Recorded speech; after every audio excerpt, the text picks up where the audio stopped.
Welcome back, folks. A winter storm warning will go in effect tomorrow morning at 11 o'clock. We've been talking a lot about it. We want to keep you ahead of the storm, and that is why we are giving you the early heads up of this winter storm warning that starts at 11 o'clock tomorrow morning until 9 o'clock Wednesday morning. You can also tweet us your pictures on, of course, Twitter. You can even send them to us on Facebook. If you do it by Twitter, @WatchFox, you can use hashtag SkyWatch for any of the pictures that you may have or even the conditions that you may be seeing across the area. In fact, you can see here from the National Weather Service, they are talking about what we've been talking about. Temperatures will remain steady during the day on Tuesday in the upper 20s to lower 30s. This is after this Arctic front pushes through and these numbers drop throughout the overnight hours, and that's going to support things that fall from the sky to be more so in the form of winter precipitation instead of that liquid variety. You can also follow, aside from Watch Fox, myself, morning meteorologist Garrett Biedenbaugh, and of course meteorologist Rachel Witter.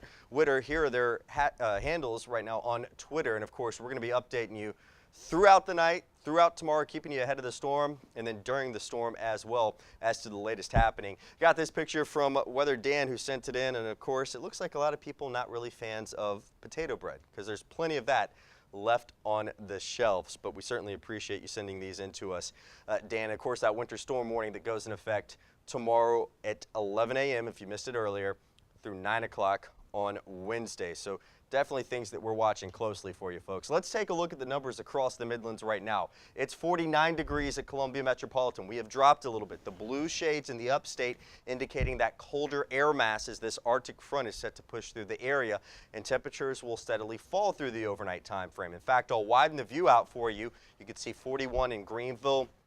The lighter shades of blue that are in parts of Tennessee and North Georgia continuing to work this way as well. So this is not one of these things, oh, we think it's going to happen. No, we're saying this is going to happen, folks, as far as the potential for winter weather. Things may be quiet on Skywatch SatRad right now as we take a look at the last 6 hours, but all of that is expected to change as we head into tomorrow. In fact, let me take you through about the next 36 hours or so and watch the temperatures. You don't really need to pay attention to the moisture right now. When you join Garrett tomorrow morning on Good Day at 5, we should see numbers low 30s, upper 20s. I think the model here may be a little too aggressive, taking us into the upper 20s.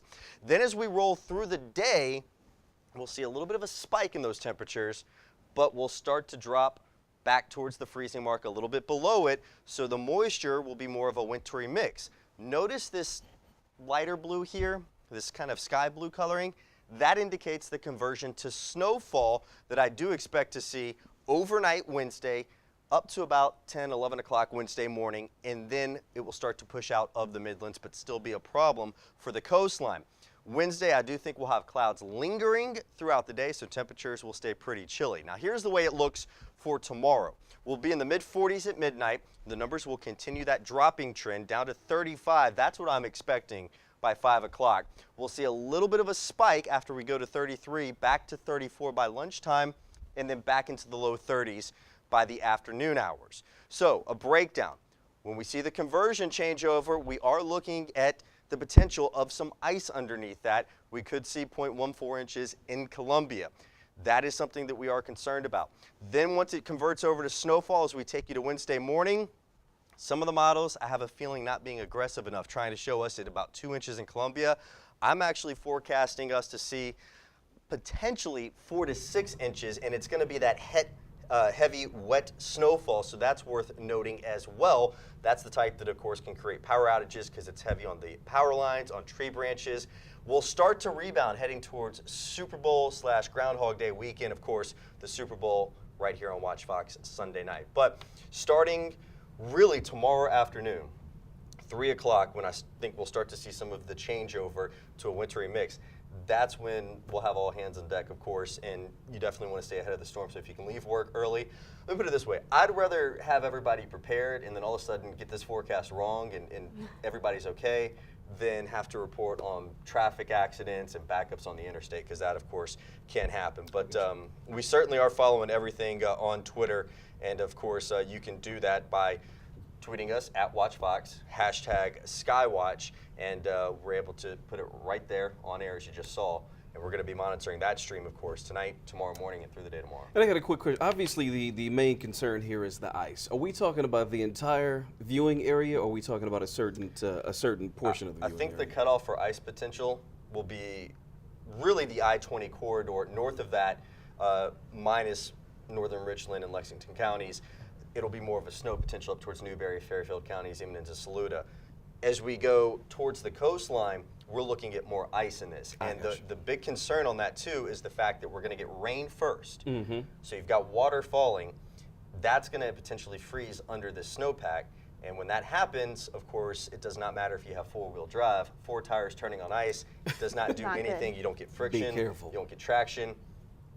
You need to be careful. I always see SUVs in the ditches because people are like, well, I have four-wheel drive. It doesn't matter on ice. No, it doesn't. And to the person that'll be speeding up the highway as it's snowing and raining, it's on you if you start acting crazy out there on the roads. But you know what every kid out there wants to know? How long will I have to build a snowman tomorrow if You've this got thing happens? tomorrow, starting late afternoon, all the way into.